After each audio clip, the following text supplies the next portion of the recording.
I'm Joe Moran. I am today's service associate, and I'm here with Judy Troutman, who is leading the service. We have Keith Racy, who is doing our story this morning. Our music director is Jeffrey Maxey at the piano. Our soloist is Melissa Jeter, and our First Unitarian Choir is with us as well. Today's tech crew is led by Andy Gottman, who is filling in for Walter McGee, our normal producer and director who is under the weather. Walter, we wish you a speedy recovery. We have Jeff Slauson on the camera, and David Strickler is assisting as needed.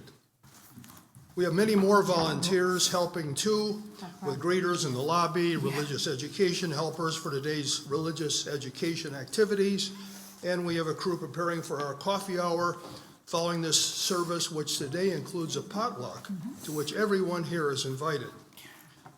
The only doctrine of this church is love, the power that holds us together and is the center of our shared values. We welcome everyone, as we said in our opening song, and if you are a visitor today, you may notice in the pew rack in front of you a yellow card. And if you fill that out, that will help us to know that you are a seeker, and it will give us some information about you that we can contact you and you can know more about us. So please fill it out and place it in the offering basket as it's passed. We also welcome those of you joining us on our Unitarian YouTube channel, and we hope this time together serves your spirit. I'm just going to add to Joe's welcome a little bit. I'm Judy Lee Troutman, ordained Shirag or minister in the Sufi Universalist tradition. I am also a member of this church, vice chair of the Social Justice Committee, and chair emerita of the Multi-Faith Council of Northwest Ohio, founded officially in 2003 by my late husband, Woody, and myself. I'm leading this annual social justice service today with help from the Social Justice Committee and Joe Moran, our service associate today, and he's also a leader of Unitarian Action. These two committees or teams coordinate many of the church social justice programs and activities, though there are many in our congregation who participate in other social justice efforts. And I'd just like to repeat what Joe urged you to do. I'm an old teacher, and so I believe in visuals, and there are a lot of visuals in this sermon. So if you want to come forward at any time so that you can read the screen, that would be most welcome.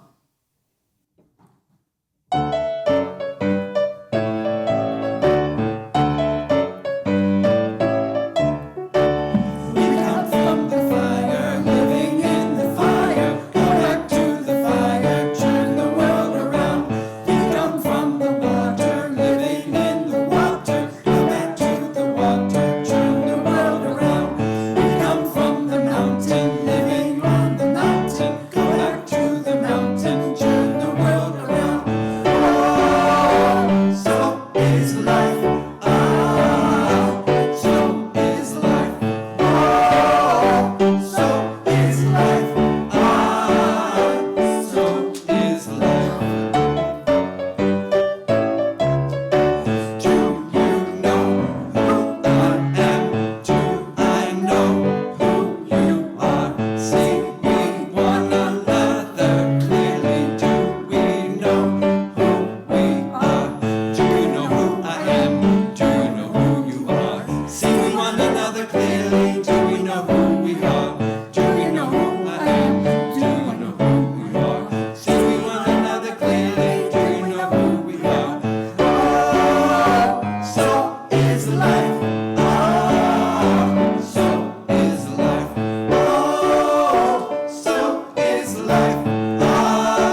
As Joe lights the chalice, let us say together the words for chalice lighting as printed in the order of service and also on the screen.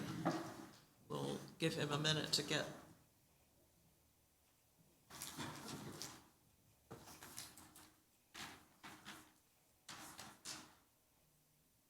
So saying in unison, our chalice has the spirit of Unitarian Universalism. We light it centered in love. May it glow with sacredness and shine for each and for all. Let us continue reciting together with Joe leading us in the covenant of our congregation. This is not a creed, but what we share with general agreement and what we as a religious community work toward.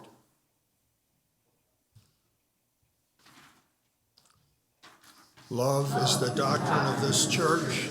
The quest for truth is its sacrament, and service is its prayer. This is our great covenant, to dwell together in peace, to seek the truth in love, and to help one another. Please now join in congregational singing, Joy Came Back by Heather Pearson. Stand as you're willing and able.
Good morning. So I'm the Reverend Dr. Keith Racy, but you just know me as Keith, which is how I prefer to be called because it rhymes with teeth and it's easy to remember. So I would invite all the children and those who are young at heart to join me up today for the children's time. And would one of you children grab the script down there, the story? It's right there, please. There we go. Thank you for your help. Have a seat. We're going to sit up here. At least I'm going to try, all right? Here we go. Well, we've had quite a morning already. Turn the world around. And that's what we're talking about today.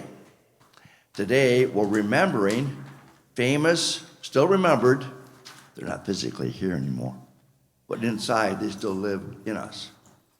Women and those who chose to live as women, who have stood for things that we believe in, like love, making sure everybody's included, forgiveness, hope, and treating people with justice, kindly, making sure everybody has enough to eat, a place to live, enough love, clothes, and all the things that we need. So I'm going to read this story to you, all right? Ginny can't be here today, but she adapted this story for us. So she's not physically here, but she's still speaking to us here. This is called A Voice and a Vote. You guys know what a vote is? All right. You guys get a vote at home? Get a vote? No? I figured not, But that's because you're children yet, right? And I can remember, my mom would say, clean your room, and I'd say, I didn't vote for that. She said, do it anyways. And, you know, if I didn't clean my room, what would happen to me? Well, I'd get grounded. She might not feed me. She might, what happened? If you don't clean your room for 2 weeks, you would get. If you don't clean your room for 2 weeks, you're going to be declared a toxic hazard. And you won't be able to live there. All right. So that's why we clean our rooms. And besides that, do your parents give you food? Do they give you clothes? Do they drive you around? You can ride your bike. Well, can you ride your bike on a cold day like today? You can ride your bike on a cold day like today? Wow. Wow. I don't ride on cold days. I like to ride my bike, but not on a cold day. So this is what a vote is. You guys know what a vote is. And do you guys have a say in what you wear to school? You don't? Well, I used to sort of have a say. You know, if I wanted to wear one pair of shoes or another pair of shoes, it was sort of left up to me. You know, I remember, do any of you folks here have a say in what you wear? Oh, yeah, they do. All right, well, there you go. Yeah. Sometimes. Yeah, there's a gentleman who's been married for a long time. All right, so here we go. Here's our story. These are famous women or people who chose to live as women they're dead, but they're still alive in us. When Olympia Brown was little, girls weren't supposed to climb trees or run fast or catch frogs. But Olympia did. She did all these things and more. You can do whatever a boy can do, her mother and her father told her. And Olympia knew it was true. She climbed trees and ran fast and caught frogs. And when she was in school, she answered the teacher's questions loud and clear. So she had a voice. Little girls ought to be quiet, said one lady in town. Little girls ought not to make themselves heard. But Olympia did. She had a voice, and she was going to use it every day. When Olympia was a teenager, women weren't supposed to go to college. You guys know that it used to be that women couldn't vote in our country. Women couldn't go to college. They couldn't own property. Now, all right. But Olympia left home. What were you going to say? She did. She went to a progressive college. But Olympia left home and went to Antioch College in Ohio, where she went to class and studied and learned all kinds of complicated things. All right. So when she was in college, women weren't supposed to wear anything except very long dresses that came all the way down to their toes. But Olympia did. She wore dresses that came down only past her knees, and under them, get this, she dared to wear pants. When Olympia was finished with, I like you guys have the sound effects here. When does the fog machine come? That's for Krista. When Olympia was finished with college, women were supposed to become ministers. We have a minister, right? Yeah. Reverend Barker, right? And I'm a minister too, but you know I'm not a woman. There are lots of women ministers, right? And I think Melissa is working on becoming a minister, right, Melissa? All right. Do we have women ministers in the UU tradition? Oh, yeah. We sure do. Is the president of the UU Association a woman? Yeah. She is. But Olympia did. She became a minister. She graduated from the theological school at St. Lawrence University in 1863. That was before I was born.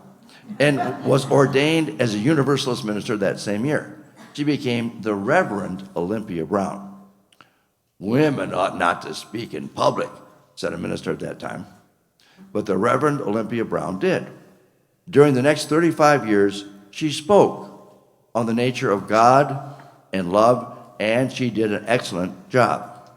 Olympia had a voice, and she used it every day, just like Melissa uses her voice to sing for us, right? She has a voice. They have a say. Someday, the day of liberation is coming. You can choose your own clothes. Yeah, the day's coming. Yeah. When Olympia Brown was born, women weren't allowed to vote. But Olympia had something to say about that. Olympia had a lot to say about that. She traveled all over the state of Kansas in a horse and buggy, giving speeches to convince people that women deserve the right to vote. She wrote hundreds of letters. She spoke to representatives and senators in Congress. Olympia and her friends worked hard to get women the right to vote. Olympia had a voice, and she used it every day. And finally, her day came. Just like the day's gonna come when you can choose your clothes. And finally, when Olympia was old, women were allowed to vote. In November of 1920, I wasn't alive then either. I don't think anybody here was alive then. These poor women who demonstrated for the right to vote, they were arrested. They were mistreated because women were supposed to be quiet. But she wasn't quiet. She used her voice. And she made sure that all the other women in the United States had a vote as well. So let's clap our hands for Olympia Brown. All right. So this is where the story ends. But the truth is that in 1920, all women in the United States did not really get the right to vote. Black women, Native American women, Asian American women, and Spanish-speaking women still couldn't vote. All women, get this, your mom, your grandma, all women didn't get the right to vote until 1975. I was alive then. When we talk about Olympia Brown, we should also talk about these well-known and still living in our insides hard. People such as Fannie Lou Hamer, Louisa Capetillo, Zetkala Za, and Dr. Mabel Pingwa Lee, who vote for the right to vote harder and longer than white women did. You should know their names. We should know their names, too. So, today we celebrate the right of people to have a voice, to have a vote, right? You don't have a voice yet? You don't have a vote yet? Well, someday if you ever get partnered, you may not have a voice again. Well, you guys are such a delight to work with. Well, thank you for entering a dialogue with me because I'm really fast on my feet. I can turn it into comedy. So I appreciate that. Blessings to you. Now, we're going to send you out to your classes, right? And so we have the teachers here who are working with them today. You can say something. Here in our church, you have a voice. What would you like to say? Here's the microphone. Go ahead. Someday I'm going to try to get kids to be allowed to vote. Okay. Well, that's a good way to get free chocolate. So, all right, may we sing them out to their class then, please?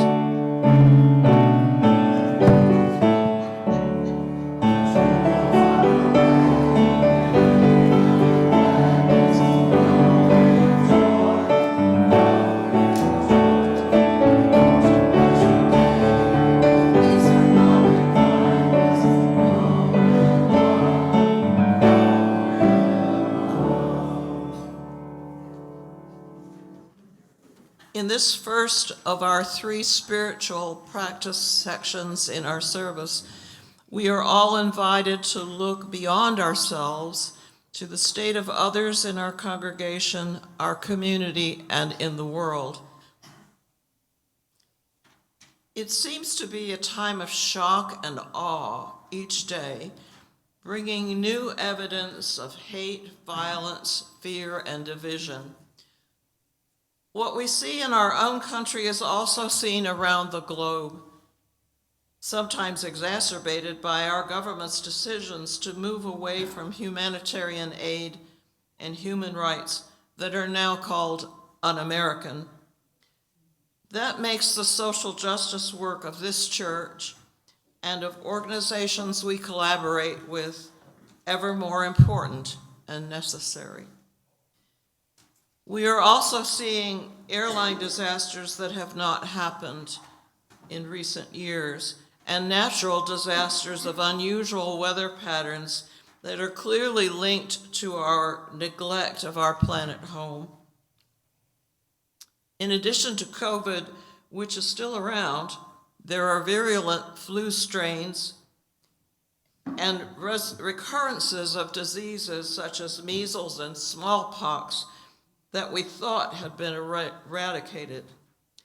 All this in the face of increasing healthcare expenses and a reduction in aid to at-risk populations. The Center for Disease Control and Prevention is no longer allowed to report these outbreaks. Fortunately, there are some more local organizations that are reporting for us.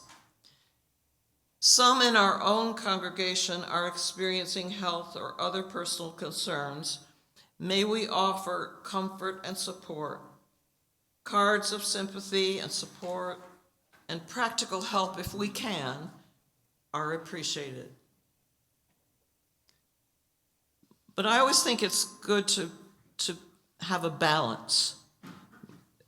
Yes, there are bad things, but there are a lot of good things too. And if we focus only on the bad, we're going to be really hurting. So alongside these serious issues, there are good things. People still fall in love, marry or commit to partnerships. Children are born. People are succeeding in their education or careers. People are banding together to resist losses to our democracy and to help the underserved. A recent cultural phenomenon is the Walk for Peace by Buddhist monks who walked 2,300 miles along with their peace dog Aloka from Fort Worth, Texas to Washington, D.C. I did probably the most significant piece of my art because I was so moved by this very peaceful march. They continue to walk daily in spite of frigid weather, injuries, and illness of some of the monks. It started without fanfare, but then they were greeted by thousands of people in the later days of their journey. It has deeply touched thousands of people and shows how hungry we are for peace. Probably the most important thing we can do for our own mental health in difficult times is to seek and build a community of like-minded people. We are not alone. We need each other. Interdependence is one of our UU values. Unitarian Universalists do not proselytize, but we do welcome all people to come together, build community, and seek solutions.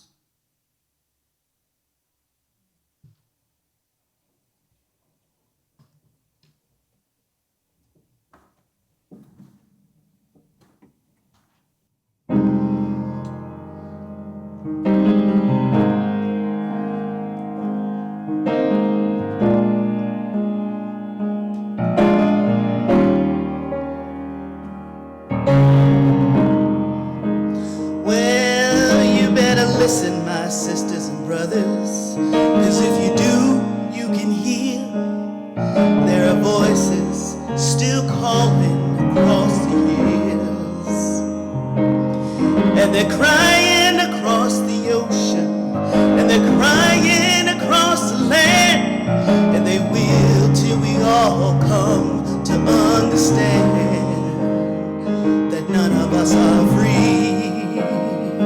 None of us are free. None of us are free. If one of us are chained, none of us are free. And there are people still in darkness, and they just can't see the light. If you don't say it's wrong, that says it's right. We got to try to feel for each other. Let our brothers know that we care. Got to get the message, send it out loud and clear, that none of us are free. None of us are free. None of us are free. If one of us are chained, none of us are free. It's a simple truth. We One of us, all of us, together. None of us are free. None of us are free. If one of us is chained, none of us are free. Now I swear your salvation isn't too hard to find. None of us can find it on our own. We've got to join together in spirit, heart, and mind, so that every soul that's suffering will know they're not alone. None of us are free. None of us are free. None of us are free. If one of us are chained, none of us are free. If you just look around you, you're gonna see what I say. 'Cause the world is getting smaller with each passing day.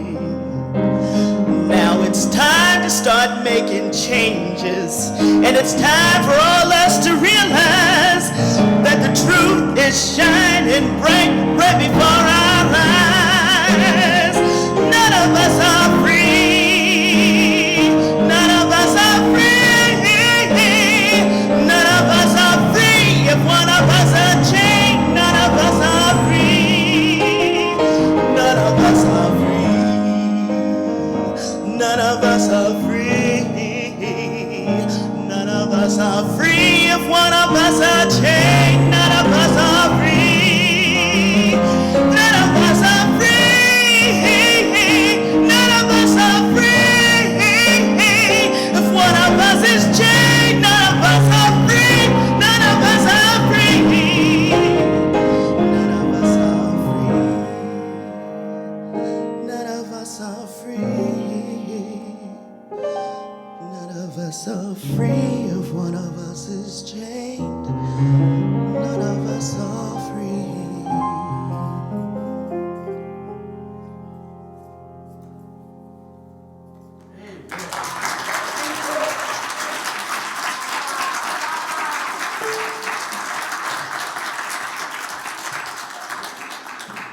Thank you, Melissa. For turning inward, a second intentional spiritual practice, I offer Values Prayer after St. Francis by Christopher Buisse. Make us instruments of your peace. Where there is indifference, may we bring justice. Where there is selfishness, may we bring equity. Where there is stagnation, may we bring transformation. Where there is homogeneity, may we bring pluralism. Where there is isolation, may we bring interdependence. Where there is greed, may we bring generosity.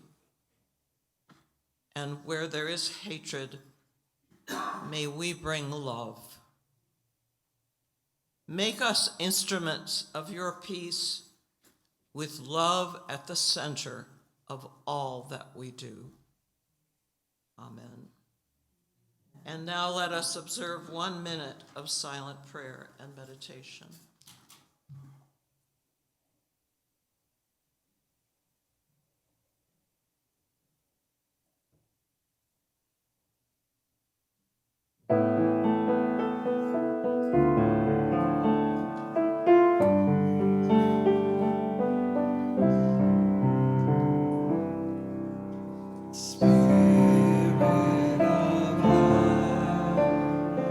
Come unto me.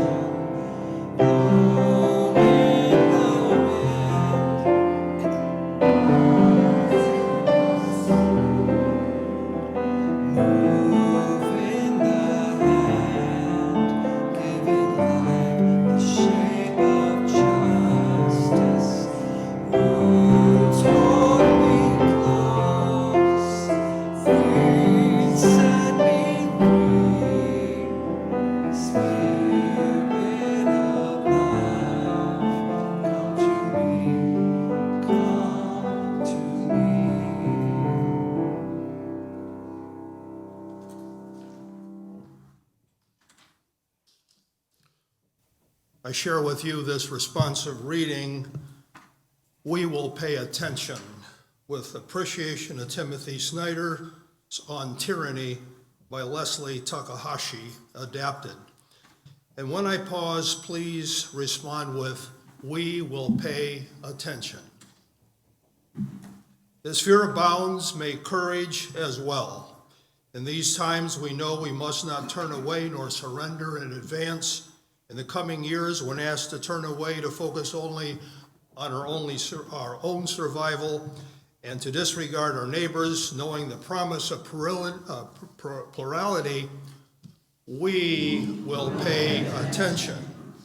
We honor democracy despite its unrealized ideals. We also value those who give and give the take of shaping a future. We understand the importance of these groups and places that are essential to the democratic practices. Honoring the many places that offer sanctuary, we will pay attention. Through the attacks on truth may rain down upon us, we will not succumb. What we spread will continue to be rooted in fact and to protect the honest lessons of history as a truth-loving people. We will pay attention. We understand that the best of what we experience was hard-won by those who came before us. We will continue to honor our spiritual ancestors. We hold the special grief of those who never thought they would be able to fight for their basic rights again. In the name of our ancestors, we will pay attention. We who have had years of thriving, who've had the experience of abundance, hear the cries of those generations who may never experience this. We will think about how we might have a bit less so they can have a bit more. For the sake of our children and all children, we will pay attention. We who are struggling to comprehend all that has been lost acknowledge the long struggle that is before us.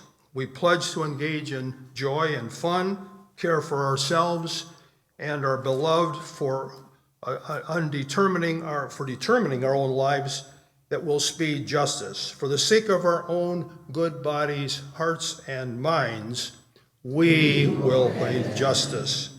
We will continue to hold the ideals of what our democracy might someday realize. When we are in a position to do so, we will defend others. And when we are in need of defense, we will ask for assistance. In the spirit of independence, we will pay attention. In all this, we remember that we are not alone, and we will pay attention.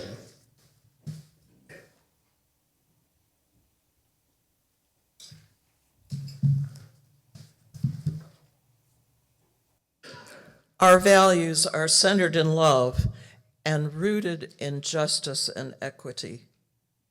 The social justice actions of this church give our values real meaning. Our covenant emphasizes the importance of helping one another. Our Social Justice Committee, chaired by Phil Zepp, and Unitarian Action, chaired by Joe Moran, our Sunday services, and the boots-on-the-ground actions of our congregants and friends reflect our commitment to putting our values into action. Each year, we have a service as a review of our various programs and activities in social justice. And you might also see this service as an invitation to join in putting our values into concrete action. We cannot each do all the justice actions that we need in our current society, which unfortunately spews hate, discord, fear, and violence, but we can all do something. Together we can make a difference. As Gandhi said, "When I despair, I remember that all through history, the way of truth and love has always won." That is why we stand on the side of love. Our connection with the Unitarian Universalist Service Committee is guest at your table. The idea is to donate what you would have spent to have an extra guest at your dinner table. Phil Zepp is the representative for this program. You may contact him with questions. If you wish to involve your children, there are materials he can order for you. This is one of the ways that we can contribute to social justice issues at a national and international level. There are 4 featured stories with which your donations will support. Ruth Lopez's is one of the 4 stories featured this year. She is a political prisoner in El Salvador fighting for government accountability and human rights.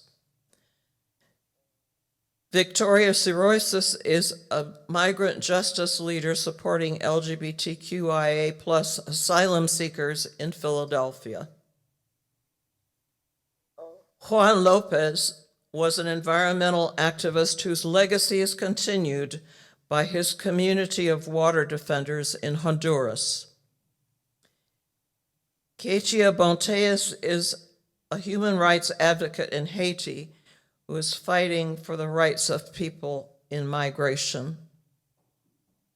As I said, you may see Phil Zepp with any questions, and you may donate online on the Unitarian Universalist Service Committee's Guest at Your Table, Faith-Rooted Action.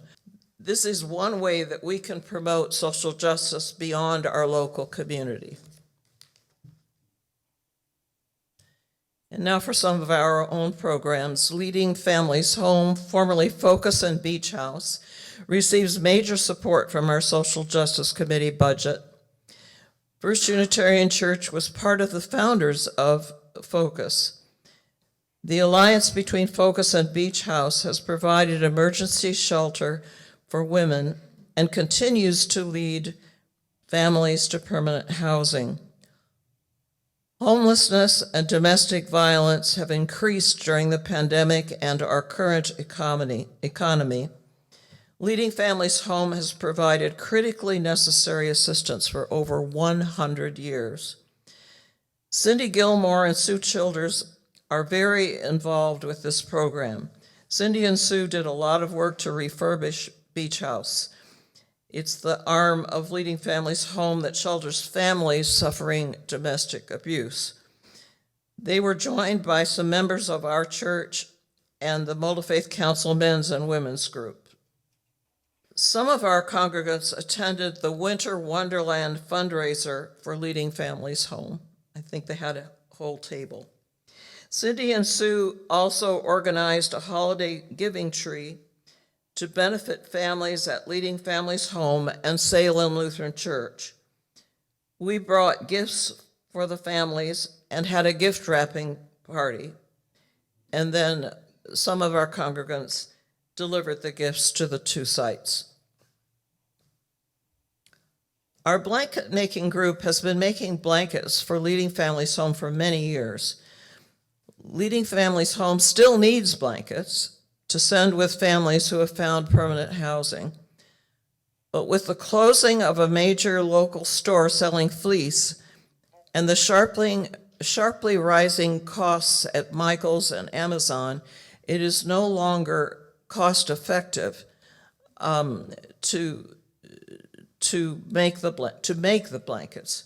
We could buy blankets cheaper than we can make them. So this is an issue that the Social Justice Committee is pondering. And if any of you have any ideas of how we can solve this dilemma, please let Mary or Sue know. The Multi-Faith Council of Northwest Ohio, MFC, was founded over 20 years ago by my late husband, Woody Troutman, and myself, along with a team of helpers from many local faith traditions. The first banquet committee was actively being planned 25 years ago. We have many leaders of MFC in our church, and the church has a bronze level membership. Joe Moran founded and for many years led the men's group. He's still active in it. Joyce Moran was a co-leader for the women's group. MFC is one of the programs of the Social Justice Committee. MFC has a new executive director, Angie Fitzpatrick, who is also a member of our church. She is actively helping us to grow as we continue to support our UU values that MFC shares, especially that of pluralism. The Multi-Faith Council envisions a Northwest Ohio where people of every faith, culture, and background come together in friendship and mutual respect. Through lifelong learning and meaningful connection, we're nurturing a community grounded in belonging and inspired by peace. For over 20 years, the Multi-Faith Council has united people of many faiths and backgrounds to learn, serve, and celebrate together.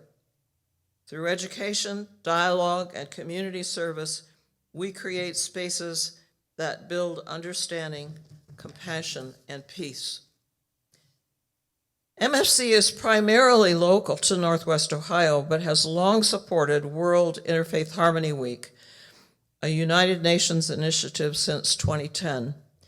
This year, we had 2 registered World Interfaith Harmony Week events. The first event was the February 2nd Blessings of Diversity. 10 faiths presented readings and music, poetry, or dance.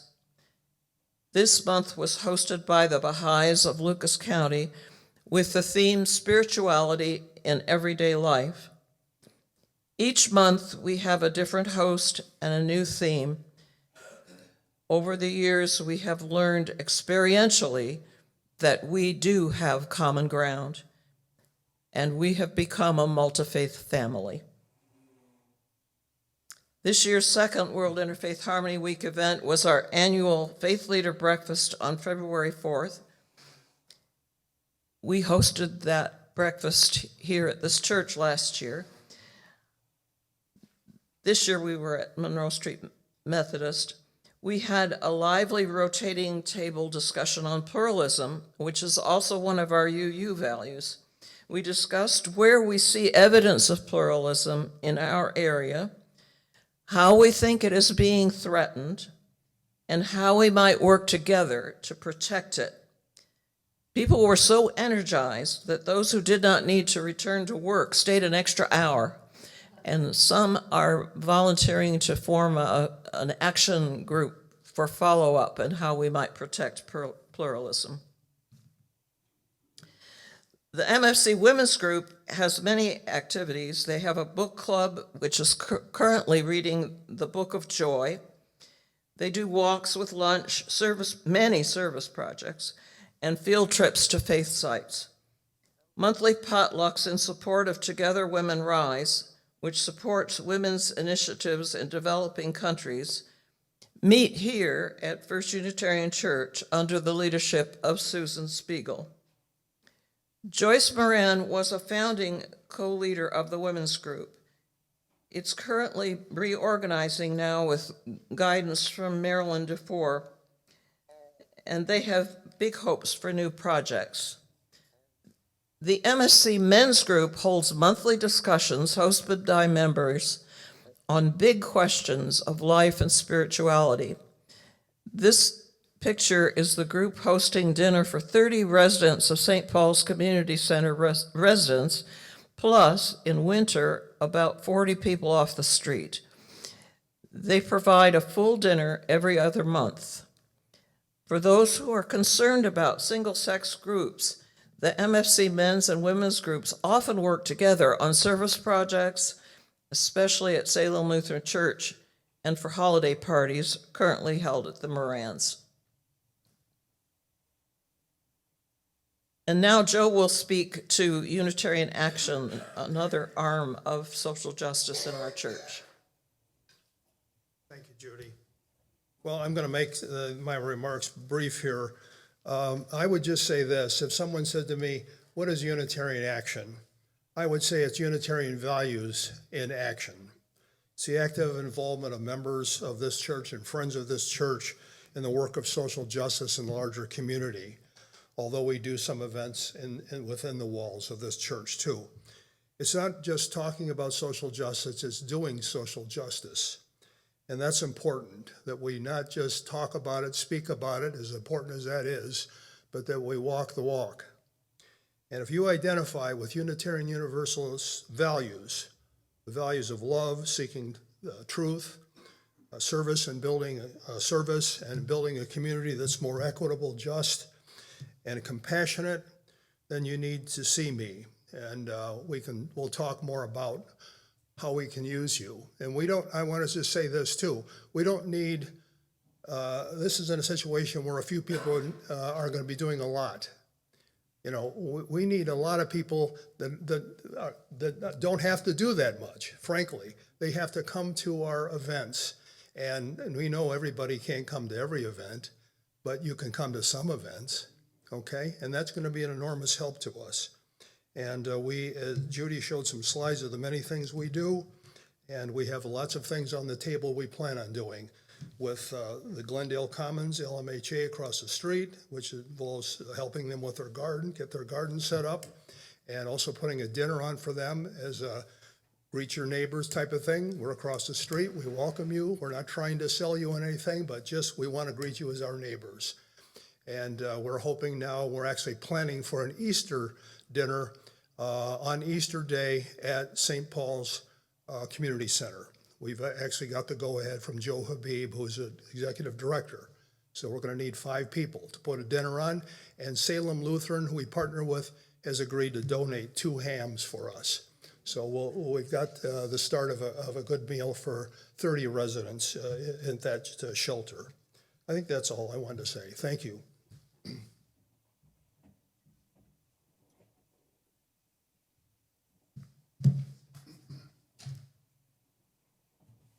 I just want to mention that the late Gwen Wilson took part in the Juneteenth event, and she was extremely active in the development of Smith Park and other social justice issues. And she used her skills here in this building and her skills in early childhood development to nurture many young people who became a kind of her chosen family. And she also contributed to the religious education classes here in our church. Green Sanctuary is a part of the Social Justice Committee. Karen Porter has shepherded us through the certification process and ongoing programs. The Compassion Garden provides plots for community gardeners and promotes eco-friendly gardening for healthful foods. Excess food is regularly donated to Seagate Food Bank and to the Lucas Metropolitan Housing Association housing, which is across the street from our church. Dave Murray and the Grounds Committee have put a lot of effort into expanding the garden, and Karen tells us that the garden plots are pretty much spoken for this year, so the garden will be very active. The UUA is promoting an upgraded Green Sanctuary certification. Karen invites interested people to guide her as to whether we should take part in this recertification or new certification, or whether we will just continue our active local environmental stewardship. Our rain garden and native plants garden have led to our being certified as a Sacred Grounds church. The National Wildlife Federation Sacred Grounds Initiative recognizes and supports congregations, houses of worship, and faith-based communities that create wildlife habitats and actively link faith and caring for the environment. Currently, there are 37 registered faith communities participating in the Toledo area. I think that's pretty special. In April, there will be a sermon devoted entirely to Green Sanctuary, and our environmental efforts, so you'll be hearing a little bit more detail about that arm of the Social Justice Committee.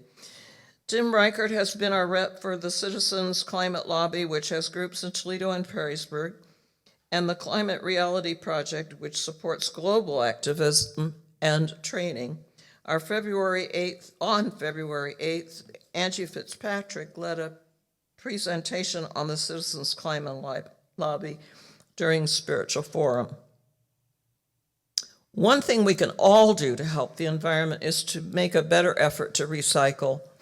There is a recycling and compost station at coffee hours, and we should all be sure to recycle as directed. There are clear signs about what we can recycle and what we can compost and what we can't.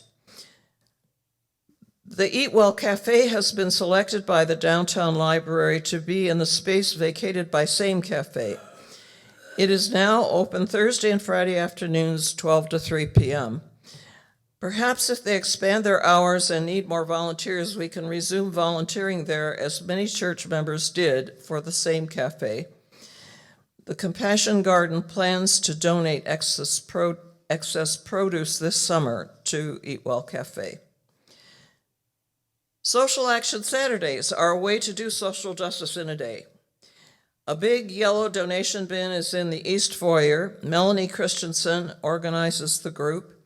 The group has made resistance buttons, signed postcards, and packaged blessing bags with seasonal products needed by the homeless and our community members in need. Most needed donations are large Ziploc bags and warm weather socks, gloves, hats, and scarves, as well as hygiene products that would fit in a large Ziploc bag. Unfortunately, we're not done with cold weather as we woke to snow today. The usual users of our little pantry need items that are very easily opened and require little fancy cooking. So our church board has voted that all other items will be donated to a local food bank. So henceforth, there will be 2 collection boxes in the East Foyer, one for the pantry and one for the food bank. We have traditionally supported Unitarian Universalist Justice Ohio to collaborate with other Ohio UU churches. It is currently still reorganizing. Soraya King used to be the rep for this, but she's had to take on, she's been honored to take on additional responsibilities in her own church. So we need a new contact person for this program of the Social Justice Committee. Please contact Sue Childers or Cindy Gilmore if you would like to volunteer. We do have a listing on the UUJO website, which outlines some of the things that we stand for in this congregation, including Green Sanctuary, and as a Green Sanctuary, our deep awareness of the climate crisis and the deep environmental injustices of our time. And we're committed to 4 practices grounded in UU principles: environmental justice, worship and celebration, religious education, and sustainable living. And we are committed to working with and through the Multi-Faith Council of Northwest Ohio. That's the listing that we have on the UUJO website. Participating in protests, writing letters, postcards, and phone calls in Fellowship Hall or from home, all these are ways First UUs put our values in action. There is something each of us can do. Our board president, Krista Schneider, has posted the date of a No Kings protest scheduled for March 28th, 2 to 4 p.m. at Promenade Park on Water Street. So see Krista for details if you are able to participate. Our senior minister, Reverend Dr. T.K. Barger, our commissioned lay minister, David Strickler, and our minister in formation, Melissa Jeter, often add elements of social justice in their sermons and services. Our director of lifelong learning, Jenny Gottman, frequently speaks on topics of social justice in her stories for the children, as this was true of the story today. Music director Jeffrey Maxey skillfully chooses music that reflects our values in action. I hope you can see this next slide. These are members who have written 1 or more letters to the editor in the Toledo Blade. And apologies if I missed anybody. I did a search. But several of these people have contributed frequently. And this is just one other example of putting our values in action. Unitarian Universalist Association President Reverend Dr. Sophia Betancourt was surrounded by UUs and other people of faith just before her arrest by U.S. Capitol Police January 29th, 2026 in Washington, D.C., as they protested the Homeland Security budget. The UUA also puts out statements on critical issues on a regular basis, such as issues such as the murders of innocent observers by ICE. Now, the next 3 slides list the members of the Social Justice Committee, and so if you'll just kind of read those names, and some of those folks are on vacation right now in warmer weather than we have here, but if you're on the Social Justice Committee, if you would just stand for a minute, because I think we deserve a little thank you for the efforts. So if you would just stand, please, if you're on the Social Justice Committee.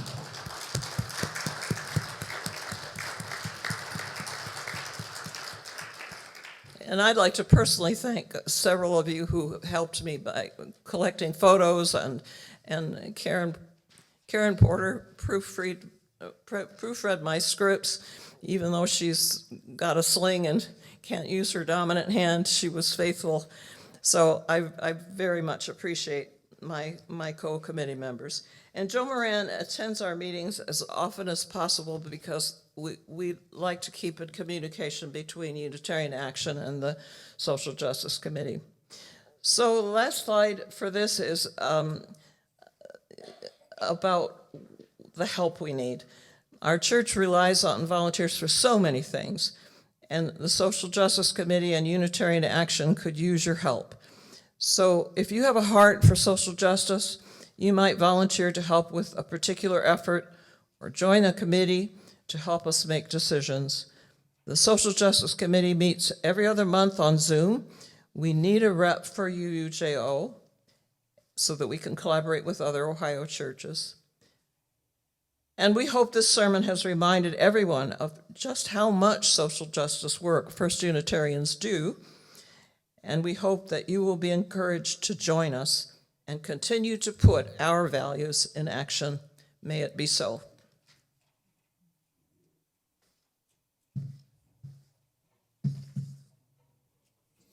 Social and racial justice is important, essential to Unitarian Universalism. Primary purposes of our denomination are to heal historic injustices and to advance our Unitarian Universalist values in the world. 2 of our values, written into the Unitarian Universalist Association bylaws, are justice and equity. Our values address inclusion, stating that systems of power, privilege, and oppression have traditionally created barriers for persons and groups with particular identities, ages, abilities, and histories. We pledge to replace such barriers with ever-widening circles of solidarity and mutual respect. We strive to be an association of congregations that truly welcome all persons who share our values. We commit to being an association of congregations that empowers and enhances everyone's participation, especially those with historically marginalized identities. We Unitarian Universalists have long had as a principle the inherent worth and dignity of every person. If everyone has inherent worth and dignity, we should try our best to honor that in our living and actions. All of us, shouldn't we? It's logical and ethical to try in our denomination and congregations to value the presence and participation of all, to help one another and accept help in the same manner. Several Unitarian Universalist organizations do work in social and racial justice. They include the UUA Organizing Strategy Team, There's Side with Love, an organization and a campaign, and you might have seen their bright yellow shirts or clergy stoles in news coming from the recent immigration assaults in Minnesota. The Unitarian Universalist Association, in conjunction with the Unitarian Universalist Service Committee, has Love Resists, activating faith and conscience to reduce the harm inflicted by criminalization. There's UU The Vote, working for election-related values. The UU College of Social Justice offers ways for you to study the work of justice and use that in your own living and labor. And there are many other partners and groups. Among those many others are DRUM, Diverse and Revolutionary Unitarian Universalist Multicultural Ministries, which says it is Unitarian Universalism's oldest and largest people of color collective. There's BLUE, Black Lives of Unitarian Universalism, which on its website states is committed to expanding the power and capacity of Black UUs within Unitarian Universalism, providing support, information, and resources for Black Unitarian Universalists, and justice-making and liberation for Black people through our faith. There is the eighth principle, adopted by many congregations, including ours, that added this to the 7 existing principles of Unitarian Universalism. We, the members of the Unitarian Universalist Association, covenant to affirm and promote journeying toward spiritual wholeness by working to build a diverse, multicultural, beloved community by our actions that accountably dismantle racism and other oppressions in ourselves and our institutions. There are many other ways we Unitarian Universalists do the work in our congregations, communities, and denominationally to advance social and racial justice. By being part of the Toledo Unitarians' social and racial justice activities, you can make our homes, our church, and the world better places, and we hope expand your faith.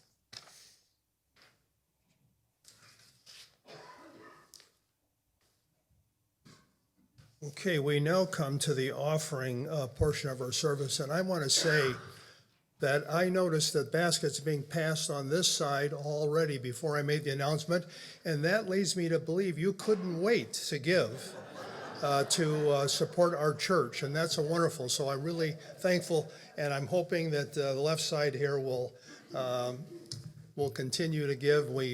Those that missed the basket will generously give. Our church does not receive funding from a parent organization like some churches. We're entirely self-sustaining and responsible for our own needs and for service inside these walls and outside these walls. So please be generous as the baskets are passed in the sanctuary. You may also donate, if it'll come up on the screen here, through our website and through via Venmo. A QR code is typically shown on the screen, but there's also in your rack in front of you, that's the wrong one, there's a white envelope that you can also donate to our church. And we thank you for helping First Unitarian thrive and be a vital presence in Northwest Ohio and Toledo.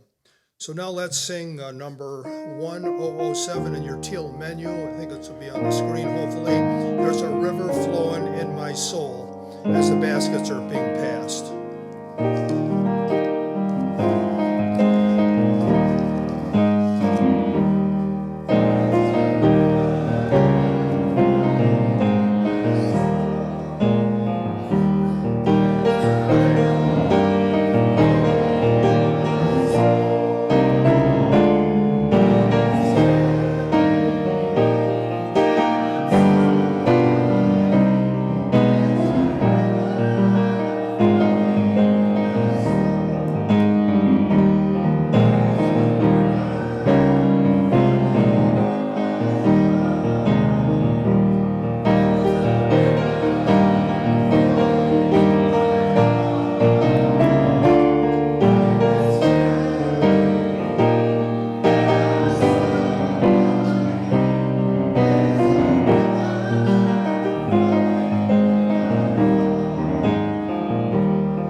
Okay, so we now come to the coming soon portion of our service.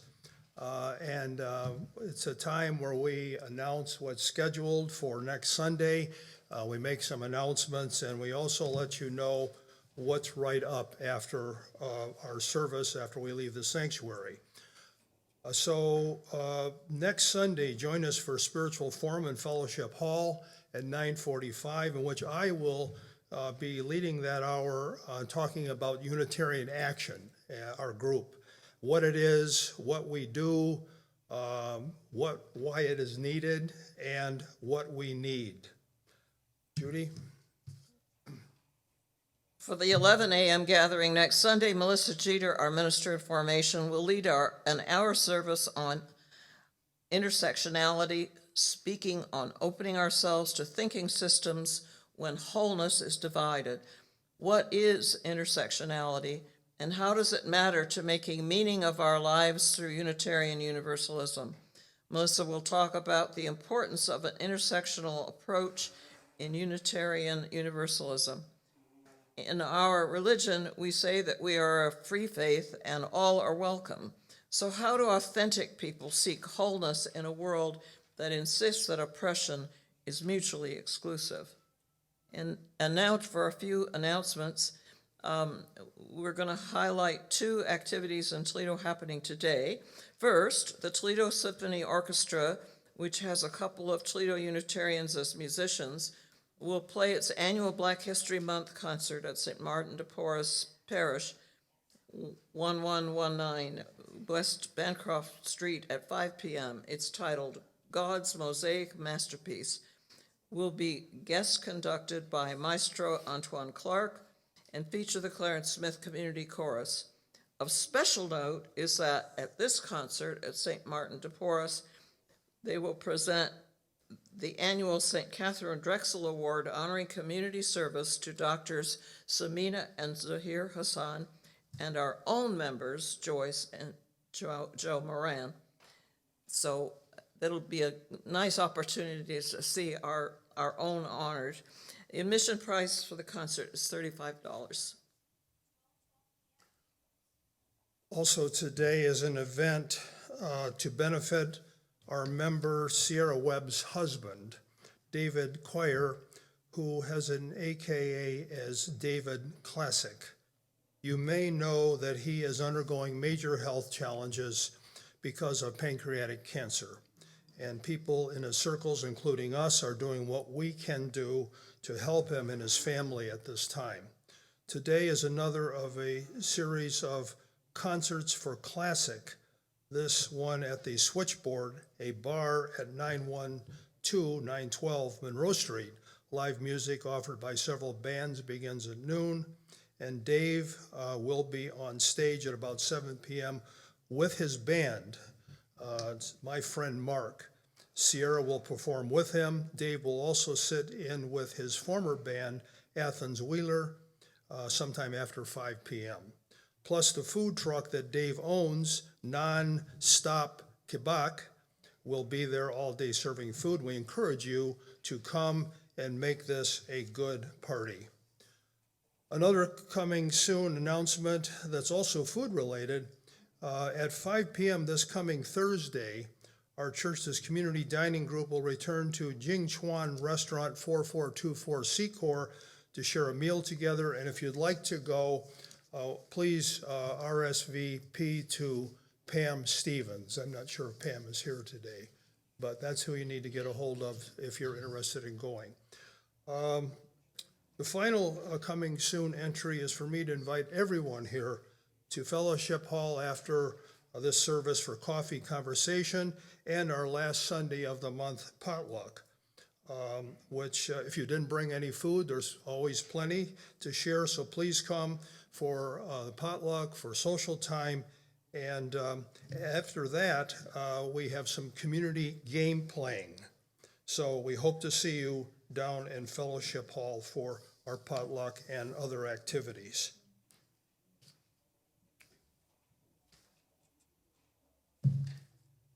As a Golden Rule Church, our third spiritual moment will be to recite various versions of the Golden Rule.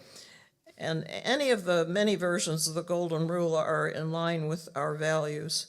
But today, I like the Platinum Rule because it changes the perspective to the recipient and requires us to engage with the recipient in order to know how they would like to be treated. So while Joe extinguishes the chalice, let us recite together the Platinum Rule as printed in your order of service and on the screen. Do unto others as they would like done unto them.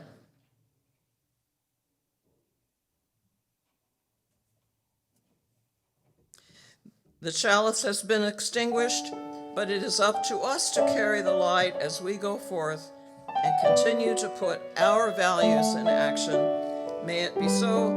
Blessed be. Amen.